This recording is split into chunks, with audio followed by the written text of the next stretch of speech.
अस्सलामुअलैकुम। आज मैं लेके आई हूँ कच्चे आलू के कबाब की अनोखी रेसिपी, क्योंकि इसमें हम ना ही बेसन का इस्तेमाल करेंगे और ना ही अंडे का इस्तेमाल करेंगे। और आपका जब भी कबाब खाने को दिल करे, आप झटपट से ये कबाब बना के तैयार कर सकते हैं। क्योंकि ये कबाब बनाने के लिए हमें पहले आलूओं को बॉईल करने की भी ज़रूरत नहीं पड़ेगी और ये इतने मज़े के और इतने जायकेदार बनते हैं कि जो भी खाता है तारीफ किए बिना नहीं रह पाता। और ये कबाब बनाने के लिए हमें ज़्यादा मेहनत की ज़रूरत भी नहीं पड़ती, ज़्यादा वक्त भी नहीं लगता और ये लो कॉस्ट भी हैं। और इसमें हम कुछ सीक्रेट इंग्रेडिएंट्स भी शामिल करेंगे जो कि हमारे कबाब के टेस्ट और इनकी लुक को चार चांद लगा देंगे। चले जल्दी से ये कबाब बनाना शुरू करते हैं। बिस्मिल्लाहिर्रहमानिर्रहीम।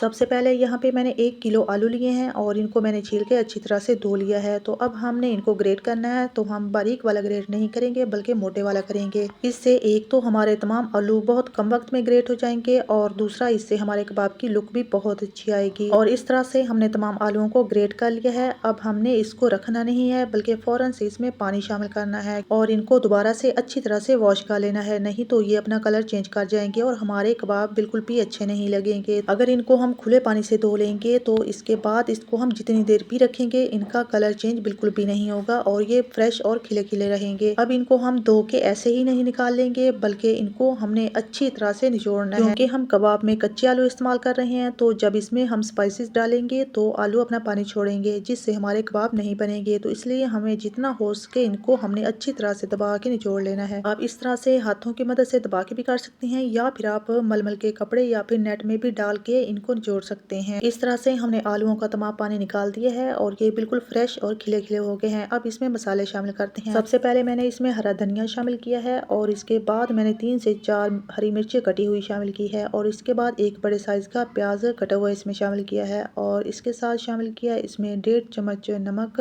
और नमक आप अपने टेस्ट के मुताबिक कम या ज्यादा कर सकते हैं। इसके बाद इसमें 1 चम्मच भर के लाल मिर्च का पाउडर शामिल किया है और इसके साथ आधा चम्मच हल्दी पाउडर का शामिल किया है और आधे से ज्यादा चम्मच गरम मसाले का पाउडर शामिल किया है, जिसमें जीरा, काली मिर्च और दालचीनी शामिल है और 1 चम्मच भर के खुश्क धनिया मोटा कुटा हुआ शामिल किया है और इसके साथ थोड़ी सी काली मिर्च शामिल की है। इसके बाद इसमें हम अपने कबाब का सीक्रेट इंग्रेडिएंट शामिल करेंगे और वो है सूजी। और सूजी हमने शामिल करनी है तकरीबन 1.5 कप, इससे कम हमने बिल्कुल भी शामिल नहीं करनी। और सूजी से हमारे कबाब का टेस्ट भी बहुत ही अच्छा आएगा और इसकी लुक भी बहुत अच्छी आएगी और ये थोड़े क्रिस्पी भी बनते हैं। इसके बाद इसमें हम एक ऑप्शनल चीज शामिल करेंगे जो कि आप स्किप भी कर सकते हैं। हमने यहाँ पे 2 से 3 चम्मच बेसन का शामिल करना है सिर्फ टेस्ट के लिए, और आप इसके बगैर भी ये कबाब बना सकते हैं। और इसके साथ इसमें हम 2 से 3 चम्मच मैदा शामिल करेंगे। इसके बाद बारी आती है हमारे एक और सीक्रेट इंग्रेडिएंट की। तो यहाँ पे हमें चाहिए लेमन, और लेमन हमें चाहिए ग्रीन, क्योंकि इसका हमने छिलका यूज करना है और इसके सिर्फ ग्रीन वाले छिलके को हमने बारीक ग्रेटर की मदद से इस तरह से ग्रेट कर लेना है। इसमें हम लेमन का जूस बिल्कुल भी यूज नहीं करेंगे और ना इसके अंदर वाला हिस्सा ग्रेट करेंगे, क्योंकि इससे हमारा मटेरियल ढीला पड़ जाएगा और हमारे कबाब नहीं बनेंगे। अगर लेमन छोटे साइज के हो तो 2 इस्तेमाल कर सकते हैं और अगर बड़े साइज का हो तो 1 ही काफी है। तो इस तरह से हमने इनको बारीक वाला ग्रेट कर लेना है और अंदर वाला हिस्सा इसका बिल्कुल भी ग्रेट नहीं करना। अगर आप कबाब बनाएं तो आप लेमन को लाजमी इस तरह से यूज करके देखें, आपको बहुत मजा आएगा। इसमें हमने तमाम इंग्रेडिएंट्स शामिल कर ली हैं। अब इनको हम अच्छी तरह से मिक्स करेंगे और इनको हम इतना मिक्स करेंगे कि ये तमाम चीजें आपस में बिल्कुल यकजान हो जाए। तो यहाँ पे मिक्स करते हुए हमें मटेरियल बहुत ड्राई लग रहा है और लग रहा है कि इसके कबाब नहीं बनेंगे, लेकिन जब ये मसाला तमाम आलूओं को लगेगा और आलू अपना पानी रिलीज करेंगे और सूजी इस पानी को अब्सॉर्ब करेगी तो ये मटेरियल बिल्कुल सॉफ्ट हो जाएगा और हमारे कबाब बहुत अच्छे बनेंगे। इनको हमने अच्छी तरह से मिक्स कर लिया है। अब इसको तकरीबन 8 से 10 मिनट के लिए रेस्ट पे रख देंगे ताकि ये बिल्कुल सॉफ्ट हो जाए। तो इसको हमने थोड़ी देर के लिए रख दिया था तो ये बिल्कुल सॉफ्ट हो गया है। अब हमने इस तरह से मुट्ठी की मदद से चेक कर लेना है कि हमारे कबाब बन सकते हैं या नहीं। और आप देख सकते हैं कि हमारा मटेरियल कितनी अच्छी तरह से सेट हो चुका है और इसके हम बहुत ही खूबसूरत कबाब बना सकते हैं। अब इस तमाम मटेरियल के हम कबाब बना लेंगे जिस तरह के हम नॉर्मल कबाब बनाते हैं, लेकिन ये कबाब देखने में और खाने में ज्यादा मजे के हैं। हम कच्चे आलू के कबाब बनाने में सूजी की जगह पे बेसन का इस्तेमाल करेंगे तो इससे हमारा मटेरियल ढीला हो जाएगा, क्योंकि आलू पानी छोड़ते हैं और बेसन इतना पानी अब्सॉर्ब नहीं करता, तो इससे हमारे कबाब नहीं बनेंगे। सूजी डालने से एक तो इन कबाब का टेस्ट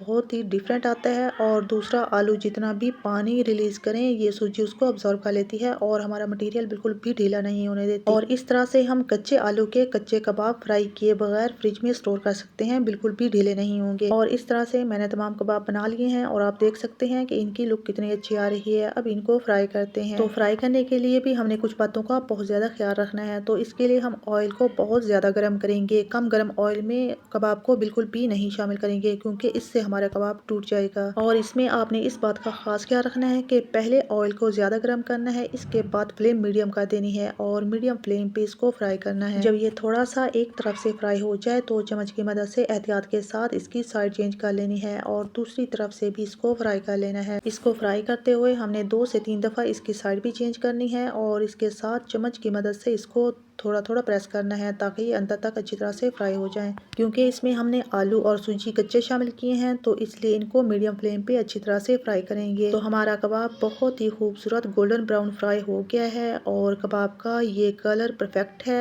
और इसको अब हम निकाल लेंगे। आपको इसकी लुक से ही अंदाज़ा हो रहा होगा कि ये कितना मज़े का बना है। तो इसको हम निकाल लेंगे और ऑयल को हमने फिर से ज़्यादा गर्म करने के बाद ही दूसरा कबाब इसमें शामिल करना है और इसको भी हमने ऐसे ही फ्राई कर लेना है। और हमारे बहुत ही जायकेदार और मज़े के कबाब बन के तैयार हो गए हैं और इनकी लुक से ही आपको इनके टेस्ट का अंदाज़ा हो रहा होगा। और ये खाने में उससे भी कई गुना मज़े के बने हैं और खुशबू भी बहुत ही प्यारी आ रही है। मुझे उम्मीद है कि कबाब की ये रेसिपी आपको बहुत पसंद आई होगी। अगर पसंद आई है तो वीडियो को लाइक कर दें और एक अच्छा सा कमेंट करना भी ना भूलें। इसके साथ रिक्वेस्ट है कि अगर अभी तक आपने चैनल को सब्सक्राइब नहीं किया तो प्लीज़ सब्सक्राइब करके जाएं और वीडियो को एंड तक देखने का शुक्रिया। अल्लाह हाफिज़।